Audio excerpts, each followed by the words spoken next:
তো প্রিয় দর্শক, আসুন শুরুতে জেনে নেব আজকের আবহাওয়া সকাল থেকে কেমন থাকবে এবং সারাদিন কেমন থাকবে, আর কোথায় কোথায় ভারী বৃষ্টি, কোন কোন জেলায় হালকা থেকে মাঝারি বৃষ্টি, কোন কোন জেলায় রয়েছে দমকা হাওয়া বয়ে যাওয়ার সম্ভাবনা। স্যাটেলাইটের মাধ্যমে আমরা দেখতে পাচ্ছি আবহাওয়া দপ্তর সূত্রে নতুন এক আশঙ্কা প্রকাশ করা হয়েছে।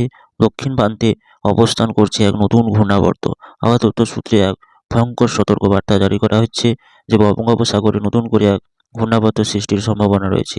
আর এই ঘূর্ণাবর্তটি আগামী কয়েকদিনের মধ্যে নতুন এক দুর্যোগপূর্ণ আবহাওয়া সৃষ্টির সম্ভাবনা সৃষ্টি করতে পারে, যার প্রভাবে আগামী দিনগুলোতে আবার এক দুর্যোগপূর্ণ আবহাওয়া সৃষ্টির সম্ভাবনা রয়েছে। তবে এই মুহূর্তে আমরা দেখতে পাচ্ছি স্যাটেলাইটের মাধ্যমে উত্তর বাংলা এবং উত্তরবঙ্গের বিভিন্ন জেলাগুলোতে তুষারপাত পড়তে শুরু করেছে এবং জাঁকিয়ে কনকনে ঠান্ডা পড়ার শুরু হয়েছে। এবং উত্তর বাংলা সহ দক্ষিণ বাংলা এবং বাংলাদেশের বিভিন্ন জেলাগুলোতে কনকনে ঠান্ডা পড়ার সম্ভাবনা জারি করলো আবহাওয়া দপ্তর সূত্রে।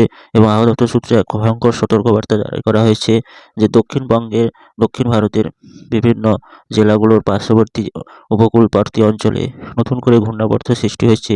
এই ঘূর্ণাবর্ত আগামী কয়েকদিনের মধ্যে জোরালো আকার ধারণ করতে পারে। তার আগামী আপডেটগুলো আগামী ভিডিওর মাধ্যমে পরিষ্কারভাবে জানিয়ে দেওয়া